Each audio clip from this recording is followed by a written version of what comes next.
जो माल माँ बाप और रिश्तेदार छोड़ मरें, थोड़ा हो या बहुत, उसमें मर्दों का भी हिस्सा है और औरतों का भी। ये हिस्से अल्लाह के मुकर्रर किए हुए हैं। और जब मीरास की तकसीम के वक्त गैर वारिस रिश्तेदार और यतीम और नादार लोग आ जाएं, तो उनको भी उसमें से कुछ दे दो और उनसे माकूल बात कहो।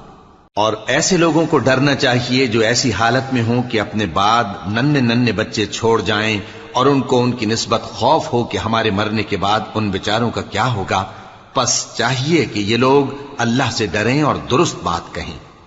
जो लोग यतीमों का माल नाजायज तौर पर खाते हैं, वो अपने पेट में आग भरते हैं और जरूर दोजख में डाले जाएंगे।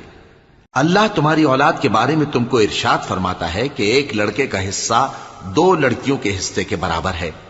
और अगर औलाद मैयत सिर्फ लड़कियां ही हों, यानी 2 या 2 से ज्यादा, तो कुल तरके में उनका 2